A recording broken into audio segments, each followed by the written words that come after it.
How do you surprise a blind person, Nick? Uh, Go behind them and clap in their ears? No, you leave the plunger in the toilet.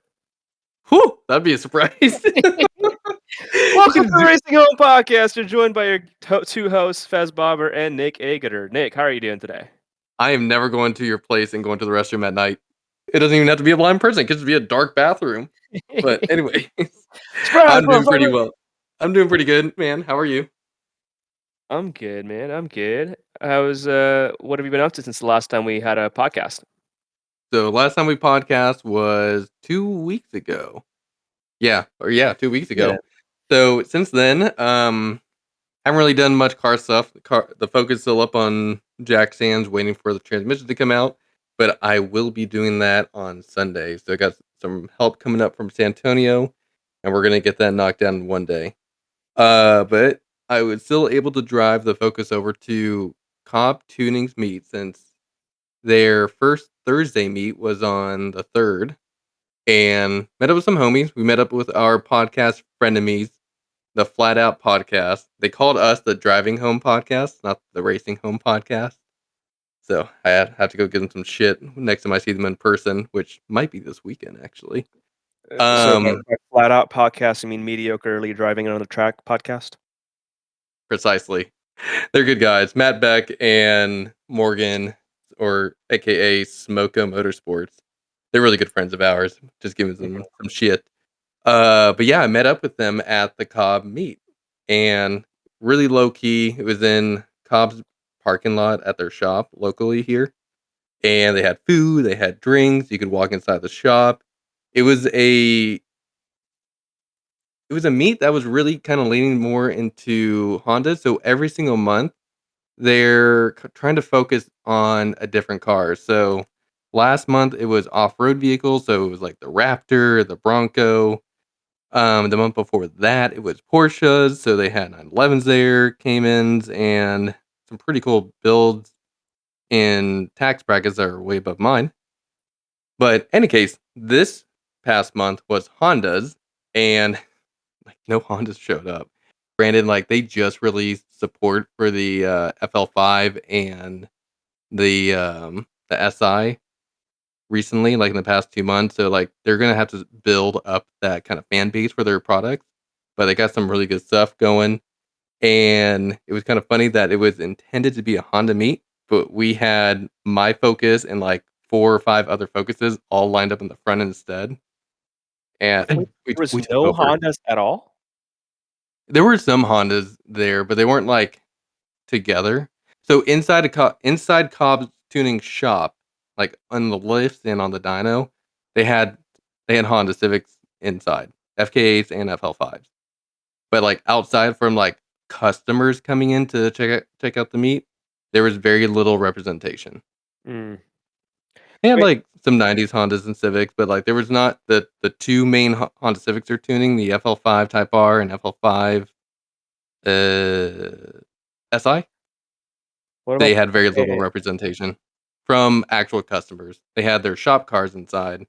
But I'm just saying, like, it'll come. Give it a year. There's going to be a whole lot more support from them. What? Can you hear me? Yeah, I can hear you. Yeah, I can. Oh, my bad. My whole computer shut down for a second. So I guess going back to the question, so no FK8 support, just FL5? Okay, they do have FK8. So to answer your question, Fez, yes, they do have FK8 support. It's not just FL5. Gotcha. Yeah, I mean, typically Hondas, I feel like they use Honda data. So Cobb is definitely new in that market. So I'm interested to see how Cobb turns out. I know our friend Brian Tyson and your tuner as well I think he's tuning on Cobb, his FL5. Yeah, he is. Yep. Brian Tyson with JZC Performance. Quick plug for him, and he's helping me out with my Focus. He is actually tuning he's got his own FL5 Type R, and he is actually currently putting a new turbo in it. So he's already gone through and done Cobb intercooler, got it tuned. He's on the 30 now, injectors, high pressure fuel pump, and got the downpipe installed during the hurricane when he didn't have any power at his house. This man doesn't stop working on cars even when there's a hurricane coming through. And he got a new turbo. I think it was a turbo from PRL. Yeah. So The FL5 is gonna be pretty quick, but as soon as I saw him do that turbo, I was like, "Dang it! That means this thing is no longer eligible for Grid Life Street Class." Because for Grid Life Street Class, if he does run that turbo, he would be required to install a 40 millimeter restrictor on it. But any case, Brian Tyson, JSC Performance. If you got a Ford, if you got a Honda, go reach out to him. He's got tuning solutions for you, especially if it's with a Cobb tuning access port. Do you know how much Brian made power-wise without before going with the turbo? He Before the turbo, he's at 380. He's at 380 on E30. And how much torque? I will follow up with that. Where are you going with this? Yeah, I was just curious. 'Cause that's a lot, 380 horsepower from a Civic? Yeah, with E30, he is now making like 380 horsepower and about the same amount of torque, which is a lot compared to what he was doing with 93. On 93, he was down nearly 100, like 90 horsepower. He was down at 292 wheel horsepower and 348 wheel horsepower. But also, that was on tuning only. So a bone stock Type R with just tuning, 292 wheel horsepower, 348. But once he threw in the front mount intercooler and E30 in the tank, he got all the way up to 380. Oh, That's okay. freaking And in wild. the comments, it says 391 horsepower and 395 torque. That's a lot. That's near 100 wheel horsepower difference. Holy crap. Yeah, compared to stock. That's insane. Impressive. All that to the front wheels. Hmm. Yeah, for me, I have been sitting at home doing nothing. Just same old, playing pickleball, maybe going to the gym. But I think I mentioned last time in the podcast I was in the ER because of allergies, and then I decided to get some allergy tests done. And they recommended I get off the meds for a little bit so I can get Mhm. proper allergy tests done. And I thought I'd be okay. And I I go out for a day, and then the next day I'm dying, and then I have to stay at home the whole day, and then the next day I go out again, and then I could die again the next day. So it's been rough. I was supposed to get my allergy test done today, so I thought I could get back on meds again, but unfortunately, it I still had a bunch of allergy meds in my system, so the allergy test was not they weren't able to do it for me. Like, So I got to go back again Monday. okay. That sucks, dude. Yeah. Definitely go and get that figured out because nothing is more brutal than like trying to be outside and having some fun and nature is just like fuck you. Like you're going back inside. Here are the sniffles, here's runny eyes, and you're just miserable. Yeah, it's been really bad this year specifically. I don't know why. So that's why I decided to get the allergy test done and get some allergy shots or something like that. But we'll see. Um, but yeah, I did have a car show that I actually went to as well. So Toyota headquarters has their own car show every year. It's called October Beast, and you register. And I was the only GR86 in the parking lot, which is I was surprised by. Um, and but it was a good show. There's a lot of cool stuff. There's some people that own Lambos and stuff At Toyota? at Toyota, and I was like, okay, who's making that money? Yeah, Um, exactly. I want to find out as well. Get that kind of paycheck. yeah, I think they owned. There was one Murcielago and there was one Gallardo that showed up, like the first before the LCI or whatever the facelift Gallardo.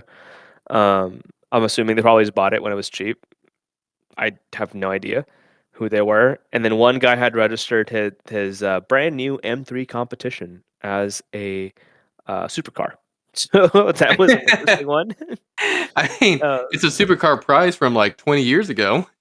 yeah, definitely not a supercar, but he was No, really proud of it, and he registered as we let him part with um, the other supercars. with the supercars. There was a bunch of Miatas there. There was a old GT350 looking Mustang, 67, 68 Mustang, whatever it was. Oh, cool. Um, and then we had an LFA. That was Toyota's own car. It's our museum car, so nobody owned it. And they revved it a little bit. That was it sounds really nice. And then they were also interviewing 6 people from the car show for to get on TV on campus. Like we have TVs all across the campus, Mhm. and then also be an ad for next year's car show. They chose me as one of the people to interview. Bloopers. Oh, okay. as the bloopers. I was like, we need blooper content. Get Fez on Yeah. here. Yeah, get me on there, yeah. Uh, no, so they chose me, so I had a little quick interview with them. The podcast skills helped. It took, like, 1 take to do the whole thing, so it's really nice. A lot of people were interested in my cars. I was, like, next to it the entire time, couldn't even get lunch. So I was really happy and proud about that. The car just looks really cool. Little did I know it Yeah. drives like shit. Um, but I got a bunch of, like, kids coming up, people brought their kids. They all, like, wanted to sit in the car. I let them sit in the car and whatnot. I What day of also the week brought was this? Hold on. Why aren't the kids in school? I thought it was It's a on work day. it's on Tuesday. That is true. What the heck were they doing at work? I don't know, dude. Okay. Uh, the day before it was also bring your kids to work day, so I don't know. All Um, right. Moving on. but, whatchamacallit? Oh, yeah, so I also brought my broken wheel and wheels, my rotor and my caliper from the Yeah, I saw incident that on that the I had. post. Hmm. So that was a little play on, GR company. So GR, they always say that they come from born to understand that it's born from motorsports. We have to share the story of how our cars, we break parts, we fix the car, and then we repeat. Like race, break, fix, and repeat. Whatever we Hmm. have here, they have their own version of that there, and that's why they're like displaying these like broken parts and some of the activations. And I was like, you know what, same.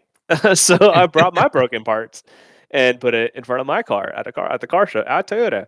Um, a little mock, I guess, on them. Not really a mock, but I guess parody, whatever you want to call it. Yeah, exactly. I see what you're Uh, saying.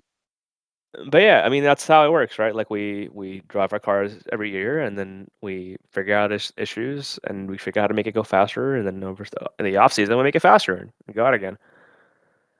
Um, Hell yeah. but Dude, yeah, I'm jealous, so like, that looks like a lot of fun.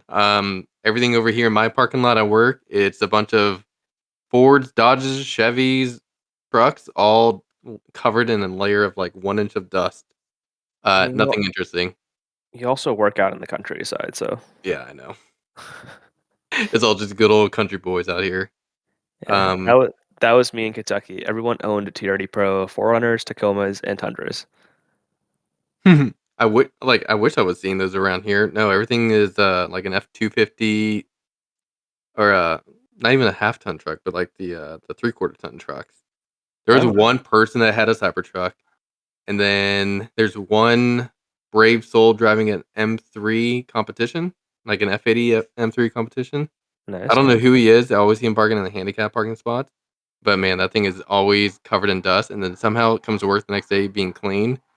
I was like, "There's no way he's cleaning the car that often by hand," and I'm starting to see some swirl marks on it. I'm like, "Yep, that makes sense." Don't you drive your Tesla there? Yeah. So what's wrong with him bringing his M3? Well, it's all what I was getting at is it always looks so clean, and then at the end of the day, it's like has a little bit layer of dust. I'm like, how the heck is this guy keeping his car so clean? Because the Model 3 gets filled with dust or covered in dust. But then I was actually looking at his paint closely. I was like, there are some swirl marks in here. He probably has a membership to a car wash and takes it on his way home. So, I to was those who don't know, Nick works at a construction site. Samsung is building something in the middle of nowhere. And that's what Nick's working on. like, hey, we are just shy of 50 minutes away from Coda. Okay, not totally middle. To be fair, if 50 minutes from my home is still in Dallas. So, Yeah. but 50 minutes from Austin is in the It outskirts is because out in the Austin's country, it absolutely is. Austin's Um, much smaller than people think it is. Yeah. yeah. So what's going on this weekend, man? So, this weekend, Formula 1! Speaking of Coda, Formula 1! Hells yeah. We're not So, gonna be there. actually, hmm? We're not gonna be there this year. No, well, maybe. I'm gonna see if I can sneak into, the concerts later tonight. I have to get down there tonight anyways because Matt Beck, we just, like, blasted him for his, mediocre driving podcast, but in actuality, I'm helping him out with getting his transmission out of his Red 240 up to Dallas, and the way I'm doing that is I'm picking up the transmission from him at Coda, and then I'm gonna hand it off to a friend of mine, another friend of mine from Dallas, And this friend from Dallas actually lives like 20 minutes away from the shop that Matt needs to drop the transmission off to. So little logistic game going on there, but I'll be at Coda, not precisely for Formula One reasons, but I'll be seeing if I can sneak into the concert later tonight. Hopefully, nobody in security listens to this until after Formula One is done. I think we're okay. Yeah, I think we're fine. Yeah, and I figured that out from him, anyways, from his podcast. What else this weekend? Oh, my transmission. I'll actually be doing that. And what are you doing this weekend? All right. So what I'm doing this weekend. So as we know, I've had some coilover concerns the entire year. Chris was generous enough to, or so Chris was generous enough to revalve it for me for next season. I'm going to be testing that out as well. But um, perks of having him being local, I can kind of give him the coilovers. He revalves them and then gives it back to me, stuff like that. So we're kind of working on that right now. So Sunday, I'm going to go to his shop, the Inertia Lab, and we're going to take the coilovers off of my car and we're going to get them revalved and then put them back on the car, and we're going to do a little video to show before and after effects and go over what Chris is working on and what he's changing and the coilover to make it better. We still haven't really pinpointed the issue that I'm having, so we're going to do a shock dyno as well and do like a before and after shock dyno to understand the issues, um, and go from there. The other thing I'm going to look at is if the SPL arms that I have on the car, if they're binding or not. This car's really bouncy around corners. If it's like slight undulations in the track, like a brand new track like G2 Motorsports Park, it was bouncy. It was super bouncy through there. So see some of the corners there. Um, but yeah, so we're going to be working on that. That should be an exciting project to work on. Sweet. So he actually has a shock dyno at a shop that he can use to uh, adjust valving on the shocks. Yeah, I mean he's a full on shock person. I mean, he worked at Moton or AST at one point. And Inertial Lab, the whole purpose of Inertial Lab is to it's a suspension company. They supply coilovers from MC, not wait, no MCSs, but JRZs, Nitrons, Penske's, whatever you want to buy from him or myself. You can, and then the best part about him is that he has the shop to revalve or build the coilovers to your specifications for your car. That's why a lot of people go to him, especially in Texas, because he is local. And if you Yeah, have any concerns, you can just go back to him, and or if you need shock revalved or rebuilt or whatever, he has full shock services. I've never actually pictured a shock dyno, so that's why I'm like lost at words. But I'm assuming it's just you put the shock in the machine, and the machine will compress and decompress at Hmm. known intervals with known forces, and you see it measures how the valve is responding in force and rate. Correct. That's exactly it. That's pretty cool. Yeah. Awesome. So it does all four corners, both fronts and both rears. Yep. Doing all four corners. So hopefully the car drives much better after that revalve. But I'll give you guys some feedback after I get to test them out. And then I'm Excellent. also need to drop my differential and put the 4-1 differential back in. So we'll see how that goes. And you still need to do your header as well, right? There's a lot that needs to happen. We can do a whole episode of what I'm doing this off season. All right, yeah, let's save it. That'll be too long of a podcast. So, any predictions for Formula One this weekend, Nick? What? Well, okay. So Formula One this weekend, it is a sprint race weekend. We only get 6 sprint races throughout the year, and surprisingly, we've gone more than half the year, and we've only done half the sprint races. So here in Austin, tomorrow will be sprint race number 4. And do you know the qualifying results for the sprint race? I do not. Hit me.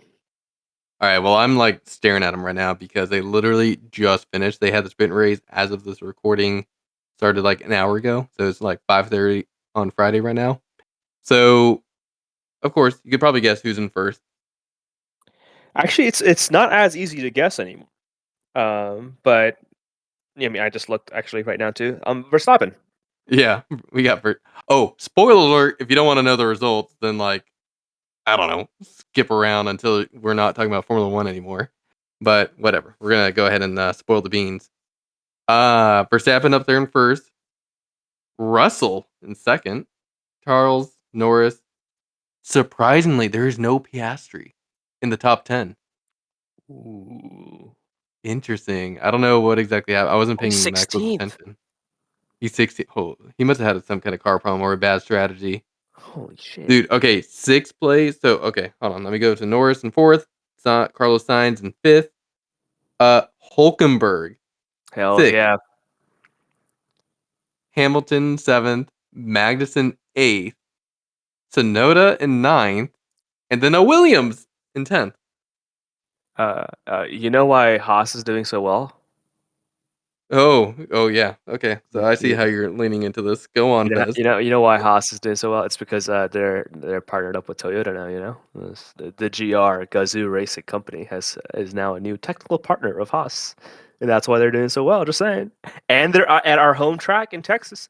I'm just saying. Watch them both have DNS because they have oil starvation problems. You better take that back. No, Fighting you. Um, no. I'm sorry. They're not both gonna have oil starvation problems. Only one of them will have an oil problem. The other one will have a fire problem. Both are not the company's fault, okay? The fire and the GR Corolla happened because the car was in a wreck and there was a fuel leak that was not fixed when it got in a wreck, and that's why it caught on fire. So that's why it's not covered under warranty, not because of the 85-mile-per-hour bullshit. All right. The Toyota Second, know they do more than 85 miles per hour at Coda. yeah, we do. I just want to put it on record. The Toyota know they go faster than 85 miles per hour at Coda. We give free track days with these cars, okay? They're supposed to go over 85 miles an hour. Someone fucked up in the whole thing. They probably just copy pasted whatever it was from a Camry, and they probably just put it out there, and nobody proofread it, and it was a big issue, but we're solving it. Okay, the I company know fixing y'all it. are fixing it. It's a little I'm not gonna say anymore. Let me We know if were you all want me to caught off cut guard this by that out, by comment. the way. What? Let me know if you want me to cut this audio out, by the Nah, you're way. fine. You're fine. Uh, But but on the real, well, I was gonna say yeah, on the real, it is uh, actually really badass that Toyota. Wait, okay, I can barely hear you, so I don't know if I'm talking over you. no, you're good. Okay, it actually is really badass that Toyota is supporting Formula One for Haas. Hmm. Um, can you give some more information on like to what level of support Toyota is doing for the Haas racing team? So I can't give any secrets out because I have no secrets on that. I was actually hanging out with one of the president or the president, I don't know, GR, TGRE. They're the ones who partnered up with Haas. But at WEC, the WEC event that I was at Coda, and I asked him the question of like, if is Toyota ever going to come back to Formula One? And this is back in I think August or September. Yeah, September. And he's like, maybe I don't know. He was being like very sly with it, and I was like, all right, whatever. There's rumors. He's not. He just probably doesn't want to answer it or whatever. And then a month later, they announced a partnership. Nobody in the U.S. knew. That's wild. Nobody in the U.S. knew this was That's coming. so wild. Nobody really knew, at least from our end. Very few people knew. Very few people, if any, knew that this is happening. So I personally do not know. And hopefully I get to go to Formula One now. I don't think it'll happen. Probably not. Um, but yeah, so the technical partnership from the articles that I'm reading, it's basically just allowing Haas to use our facility that we have in Europe Hmm. for testing. And that's pretty much it. Testing, and then I guess getting some technical details from them to build our race car for WEC or whatnot. Mm-hmm. But it's a very small part that Toyota's playing right now. So here's my guess. Okay, Mm-hmm. Mm-hmm. here's my guess of why we partnered up with Haas.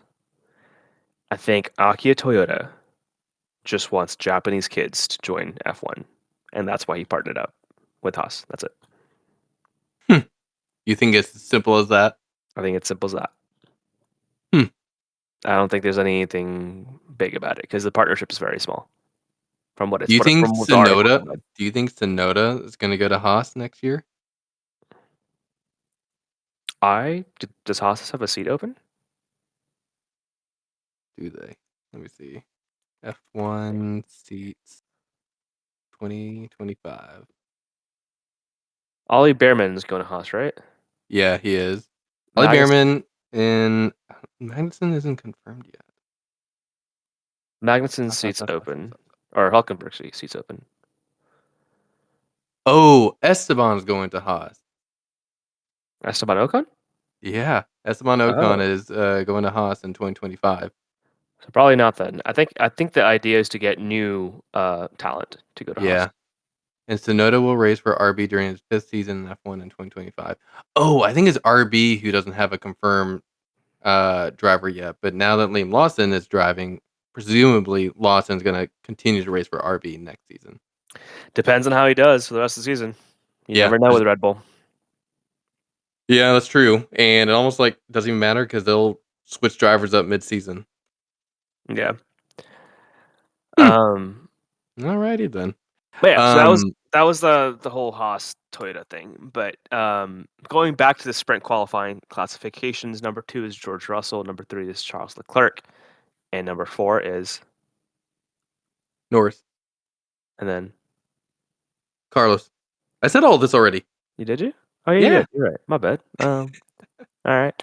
Well, I like where it's going right now because Max Verstappen, Lando Norris, and Nico Hulkenberg are on my fantasy team, and Ferrari's my team on the thing. So this is good. This is good. Should be a So good weekend for you so far. I mean, this is just qualifying, so we'll see. so far so good, man. This is just qualifying for the sprint race. So this at max, there's only 8 points to fight for. We still got the big race on Sunday. But yeah, so I'm currently P3 in our Formula One fantasy team, where we have a cash prize at the end. Hmm. Um, being currently beaten by winning Formula Aaron. He's P1. I don't remember who P2 is, but I'm coming for them slowly but surely. I want that $500 or whatever it is. Are you done? Yeah. Okay. Well, pretty cool, man. I'm excited to see where Toyota goes with Haas next year and the years after.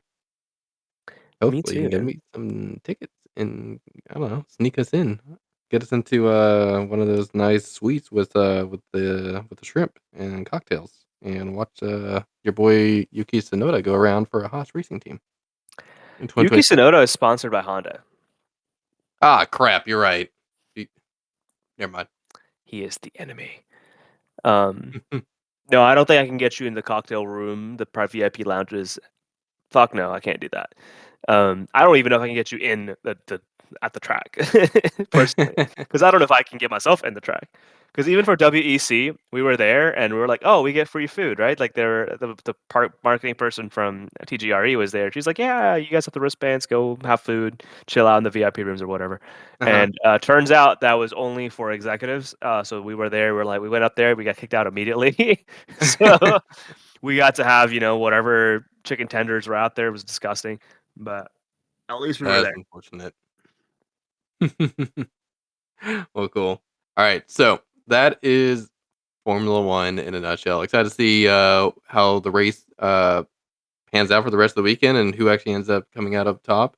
There's still a lot to fight for McLaren against Red Bull. So McLaren's already surpassed Red Bull in the constructors championship, to my knowledge. But Mhm, there is still to play the drivers championship, where if Norris gets, I think, 8 points on average per race over Verstappen, then come the final race, they will actually be like tied. So if there is a huge point swing, like 8 or more points in Norris's favor against Verstappen, mhm. then that'll really tighten up the race. It's And we definitely an have 2 more exciting sprint races. it's definitely an exciting season for sure. Yeah, dude. All right, so Formula One still ongoing.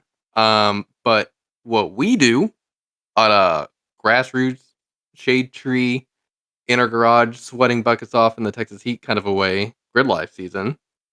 Mhm, Um, it is wrapped up. Pit race was last weekend, and we had mhm. a couple of our friends over there, and Club TR had quite the battle coming down to the very last race. Hells yeah. So Club TR, little recap on Club TR. Peter Granberg and Evan McLaren have been going head to head. In the beginning of the season, we thought James Houghton would be in the mix. I think he ended up with P3, but I think Yep. there's a couple of mechanical errors and mechanical issues that held him back from the podium sprint. I think at Midwest Festival and then also at Lime Rock. So he was not able to keep up, but still did very well with the car that it wasn't his. And then Peter decided to go to Laguna and try to tie up with Evan, and it all came down to the last event of the year. Basically, whoever got the record and the win at pit won the championship. Same thing happened 2 years ago with Dana Bazinski and Grant Davidson. Integra K24 swapped Integra back then versus a K24 swapped BRZ. And same thing all over again. K24 swapped Integra and a K24 swapped BRZ, just different drivers, different people, different cars. It's wild how much deja vu was there. And yeah, so Peter was 0.003 seconds away from beating McLaren. McLaren actually had, I don't know if he wants to talk about it, if I can just talk about it, but McLaren had a thing that happened to his car. He had some mechanical issues the first day, and he was literally swapping his suspension to go back out the next day to uh, to see if he can put a time together for the morning session. But luckily, it rained, and he was able to hold off his time against Peter by 0.003 seconds, and that was the margin that it came down to for Club TR Championship. That shows you how competitive this fucking class is, and how difficult it is to win in this class. Yeah, that's fucking wild. That is absolutely crazy. Yeah, I'm looking at the times right now. So Evan McLaren, essentially the season winning lap time was a 154.210, Hmm. and Peter was, like you said, 3 thousandths off with a 0.213. And then Yeah, even Stan with his 8.6, he was 1/10 off from that. So the top three, the podium, was a tenth of a second off from each other. That's wild. that's how it goes in Club TR, man. I remember last year I lost podium by 0.003 seconds to Dana at Midwest Festival. So that, I mean, that's how it goes in this class. It's very, very cutthroat. It's very, very difficult to be a top driver in this class because everyone is going at it. Um, and what was I gonna say? Oh, one thing I noticed about Pit, I noticed that the morning session was really your only session to get a good time. The track looked like it dropped off significantly after the first lap or after the first session. Like people were off, their times were off by almost a second after the first morning session. Yeah, I was doing the same thing, and our buddies over at the Backseat Drivers podcast, Eddie, he was out Mhm. there in street class with a Civic Type R, and he was also mentioning that as well. That Saturday morning was the session to go and put down your PB Mhm. because one, it was morning, track conditions were good. It unfortunately fell off later in the afternoon, and then Sunday morning it was raining, so nobody went faster in the rain on Sunday morning. So Saturday Mhm. morning was the session to go and lay down your flyer. Um, and likewise, I heard the same thing. I also heard from a lot of people that pit race is just such a fun track. There's so much Mhm. elevation and blind corners, and watching the videos from different people who had gone out there, Mhm. man, it's got me wanting to go out there next year. 100%. That track looked like a blast. Like you said, with the elevation changes, the twisties, the S's, the Hmm. fall foliage, it just looked really pretty. Um, I don't know where how the track is in terms of safety, like how close the Armco barriers are and whatnot. I wonder if it's close to Lime Rock or not, but it definitely looked like a lot of fun.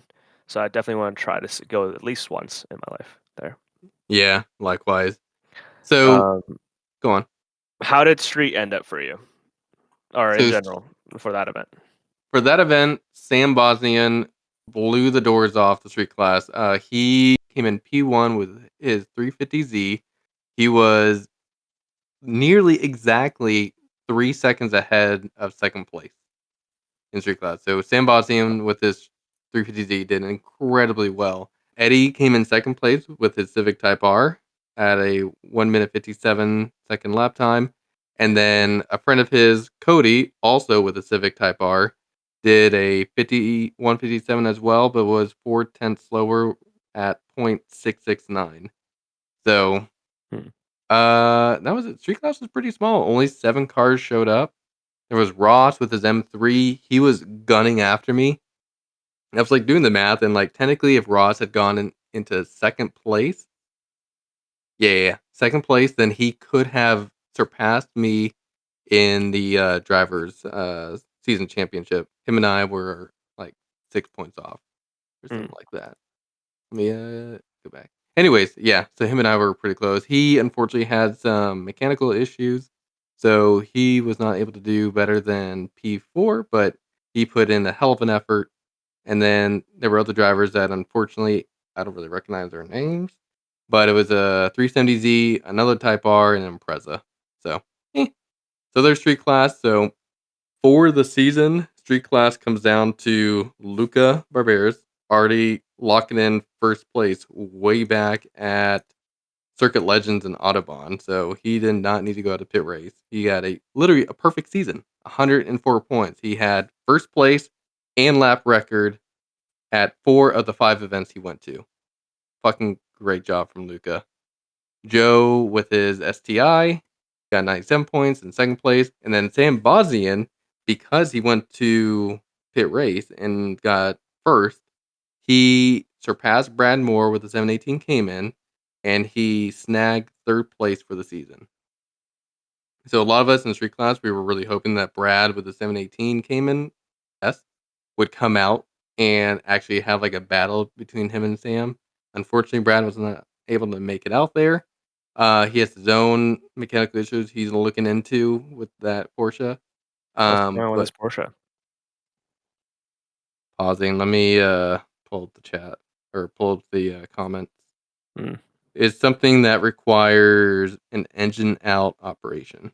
Oh shit. The reason I'm asking because I'm considering buying one, as you know. So I want to know all the Before you issues. get into this, Yeah. Brad Moore. I'll put Or it in the show notes or something. I'll swing back around to it. Um, in any case, so yeah, Brad Moore, he bumps down to P4. Eddie Siegel with the Civic Type R, he gets P5 for the season. I'm in sixth. woo. Ross in seventh, and then it goes down the list down to some others. Will Dries with the Elantra N, who's been doing the California events. He got P8. Cody with the Civic Type R, he was just at PPIR or not PPIR pit race. He gets ninth, and then rounding out 10th place.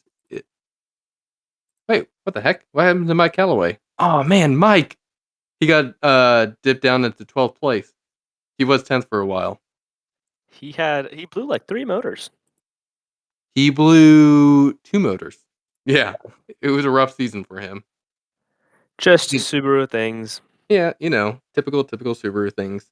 That was all really close because he ended up with 43 points, and oh, that was a tiebreaker with Luke Letterman's 18. Anyways, yeah, so that's your street Hold on, class pause, top 10. pause, pause. Is Okay, it updated for you? yeah, It's not updated. Oh no, it is updated. like if you go to street class, it should show Sam in third. I'm still the fastest GR86, motherfucker! Alright, sorry. Unpause. Sorry.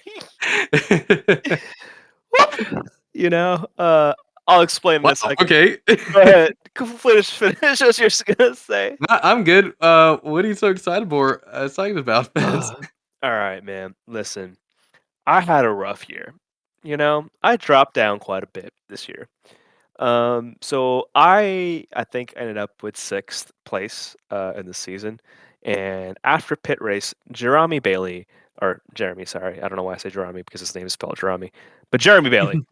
has the FA24 swapped BRZ. He's the only other FA24 car in the top 10, I think. Yes. No, no. Ian Flavin is also FA24 swapped. Basically, not many FA24 swapped cars out there anymore.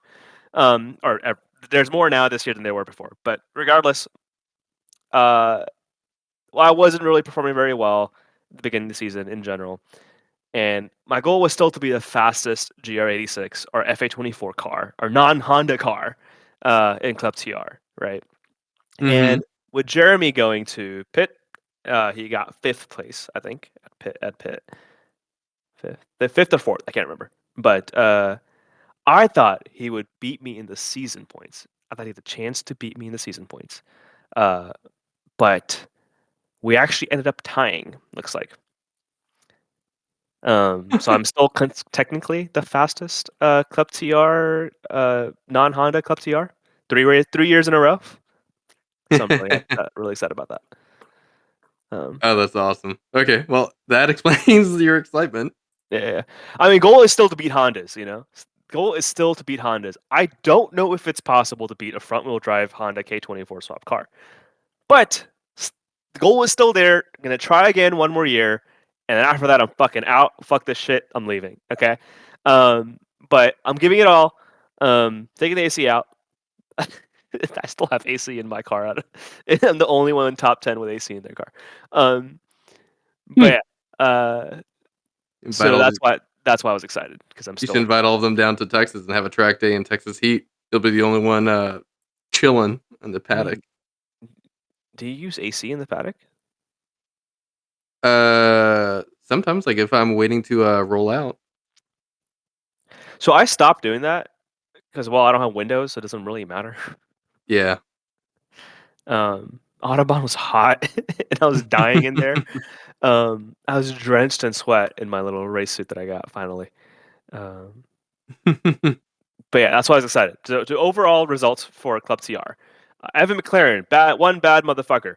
Got P1 again, almost perfect season. He got fifth, or in every event that he went to, he got P1.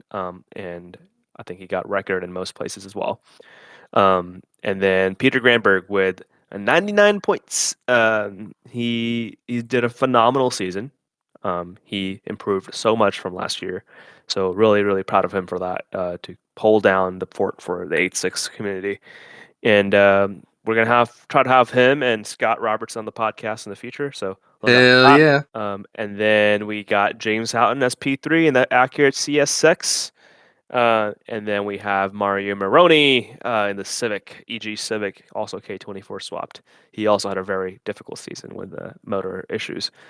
And then Stan Feingold in number 5 in the season.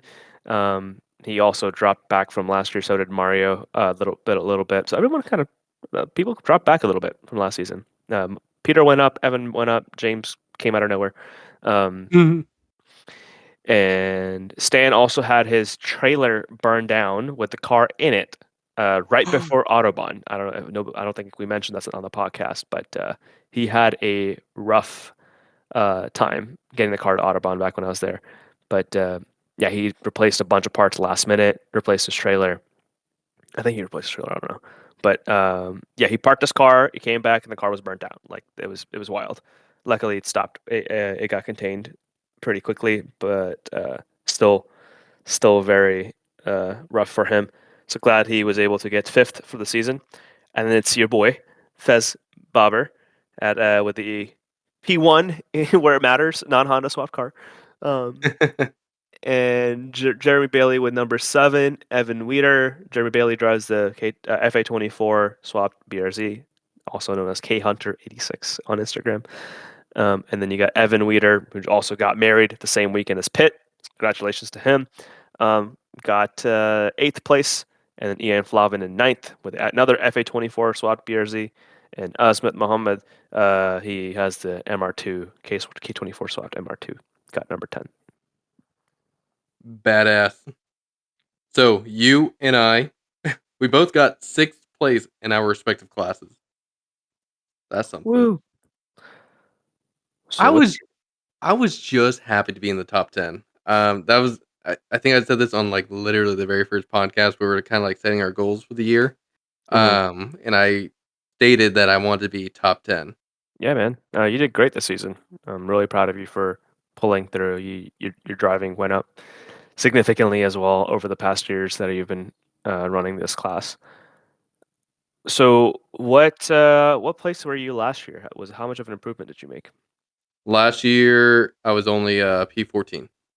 P14. And how many So I went events from did you do last year? I did only 3.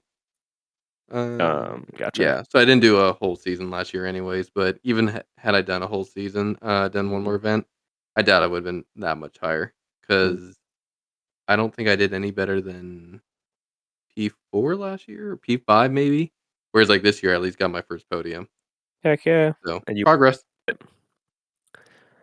um yeah, I went down from P4 to P6, so 2 positions down. It was an uphill battle. I think I got like 11th or 12th at Midwest Festival and Rev Up.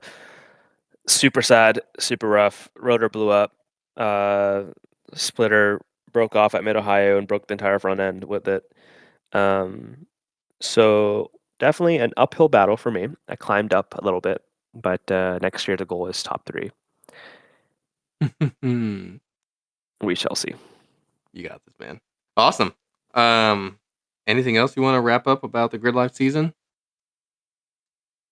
No, man, it's a great season as always. Grid Life knows how to party the most. Heck yeah. Yeah, and, for the other classes, sorry, I don't really know that many people from the other classes. Hmm. Um, Shout out to Sam Dooling for getting P2 in Sunday Cup. Street GT, Ito Walksman, shout out to him getting P2. You're not gonna shout out the P1 guys? I've never spoken to them. Okay, Chris Rice got P1 in Sunday Cup. Shout out to him. And then Rich Sawicki with the MX-5 Miata got P3 in Sunday Cup. He got caught for cheating, unfortunately, and Wow. got DQ'd from Autobahn. His trophy was taken back at pit. Um, Oh, that was a rough one. So he was leading in points in Sunday Cup. So there was some Sunday Cup drama in there. hmm. But he, after his DQ from Autobahn and his DQ from pit, um, he dropped down to P3, and Sam Dooling took him. So really proud of Sam Dooling for that. Hell yeah, I'm really proud of Sam as well. Yeah, and Chris Rice. Yes, sorry. Okay, Chris Rice as well. Fine. Yeah. Andy Vocal over in 3GT, he got P1, and then Ito Hmm. Walksman in P2. Nicholas Hendricks in P3. It is a Chevy Corvette class in Street GT. All 3 of Cor- them Corvettes. Andy Corvette and Vocal. Camaro. Oh yeah, P4 and P5, Hmm. both Camaros. P4 Christian Aranja, probably butchered that last name, and then P5 Kenan Prusonk. Hmm. Andy's Corvette C8, Ida Walksman Corvette C6. I Z. don't know about Nicholas. Nicholas Hendricks. I think he's a C6 Grand Sport. Okay, Oh, C7 so Grand Sport. Sorry. so you literally have the 3 past generation Corvettes in there. That's pretty cool. Yeah. C8 dominating though. Yeah. Oh yeah, and Andy Vogel, perfect score, 26 point or it's not 20, 104 points for the season. So he Hmm. got in all the events that he went out to, or at least 4 of the events he went out to, he got first place and the rear-wheel drive chassis record. Hmm. Badass. All right, street mod. Street Mod, we got Alan Patton, also with a perfect score. Came out of nowhere to Grid Life with the GR Supra and destroyed every single thing. All the records, got P1 every single time. Super proud of that guy for making Toyota proud. And then we have Kyle McHugh in P2, also with the GR Supra, again, making Toyota proud. And Cal Fortner with AMG GTS in 3 and Dewey Duet. Duet? I don't remember. I don't know how to pronounce his Do last it. name. I think it's do it. Well, yeah. So you got P4. Michael Amick got P5. Subarus are now down. Toyota is up. Hell yeah. I own both, so I can't. I can shit talk, I guess, because somehow my car is both. Um, but yeah, that was street mod and then track mod. Track mod, I got that. Kamiku again with the GR Supra. So he was switching between track mod and street mod class.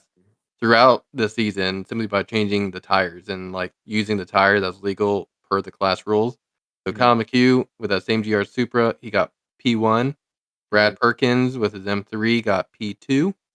Jackie Ding with his M2 looks really good. Carol's always looking at the M2. Mhm. P3. Brandon Hodge with the GR Supra. Man, these Supras, you can't get rid of them. P4, and then Chris Smith with a 1 Series BMW in P5.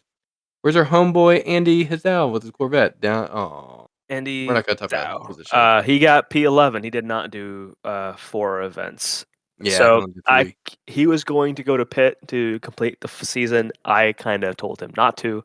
I convinced him not to on my drive back from Chicago after Autobahn, because he did a few round trips, like long 12, 14-hour long round trips to Lime Rock, and then back to Autobahn, and then to he was going to do pit as well. But I was like, dude, what's the point if you're not top three? Like, why are you spending so much money and you're gonna like just go through it? You're gonna hate your car. You're not gonna be competitive. And you're a very competitive person. Like, what's the point?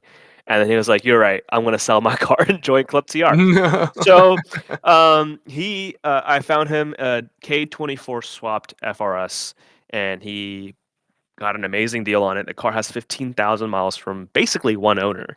It was owned by his parents beforehand, and then Hmm. he bought the car. He drove up to Philadelphia to buy the car, and yeah, so you think he's gonna be selling his Corvette and moving on to Club TR. Probably not next season, but maybe the season after, unless his autism kicks in and he's like, "Fuck it, I'm gonna go ball out on the FRS immediately." I didn't know that was his plan with that FRS. I knew he had bought it and he already taken it out to a track day, Mhm. but I didn't know the intention was to go to Club TR. I thought it was a Honda Fit replacement. No, his Honda Fit replacement was a BMW 135i. Oh, that's right. He does have that. Mhm. All right, Corvette gone. FRS K swap in. Have fun, Fez. Yeah, not worried about it. Unlimited class. Steve Luca with a Ford Mustang Mhm. in P1, 90 points. Andrew is Bertulis in a Lexus RC. Oh, that Lexus RCF. Mhm. He's in P2, not a name. Instead, it's a team name, Team Vitor P1.com, in a Mazda RX-8 P3. And then Ernestas Pazulis in the Cayman P4, and Sasha with that beautiful 350Z in P5. Wow, P5 in only 2 races? Yeah, it's a limited. Sasha, yeah, that's true. Wow, yeah, you don't have to do many races to be pretty high up in the top 10. Okay. I think I can compete in unlimited and just still be top 5. If I do a whole season in unlimited, I think I could still be top 5. That's Um, hysterical. super unlimited, there's nothing. There's nothing. Not a single car competed? I guess No, not. people competed, but it doesn't really matter. It's super unlimited. Who cares? Mm, Uh, and that yeah. was the Grid Life season. Woo! Yay! We won't be hearing about next season until we won't even hear sorry, we won't hear about the schedule until PRI, and the PRI event is not until mid-December. So we got 2 months before we hear Mhm. what events are on the calendar. Rumors are going around where apparently it's going to be very very similar events to this year with very very similar weekend times. So if you enjoyed this season's event schedule, then you could probably expect it for next year. That's all I got. That's all I know. I haven't heard any rumors about any new tracks or any tracks that are getting dropped. Have you? No, I have not. Okay, might just be a repeat. Well, cool. Well, Go on. I might leave my car in Chicago for the whole year then. That makes sense. I really want to do Lime Rock, and now after seeing how many people enjoyed Pit Race, I want to do Pit Race. That might be the only 2 events that I do next year. Are you gonna try going to PRI? This year, no. Yeah. I most likely will be there. So. Oh, sweet. Let me know how it goes. All right. Will do. I know we had some more content to go and discuss, but unfortunately, we're gonna have to preserve it either for part 2 of this podcast tomorrow morning or save it for the next episode because I got to get to dinner. Have a good date night. Actually, we're meeting up with some work friends. Lame. Nah, it's fun. Anyways, we'll talk later. All Thank you right. everyone for listening to our podcast. Rambling on this long. If you're still here, hi Matt, hi Morgan. You're probably still waiting me to say something mean about y'all, but nah, good things about y'all. Y'all are good friends. I want Nah, to get fuck y'all on the y'all. podcast. All right, well, I have to join Feds. He's my co-host, so yeah, fuck Morgan, fuck Matt. Anyways, everyone else, thank y'all so much for listening thus far. See you at the next episode. Drink, drink.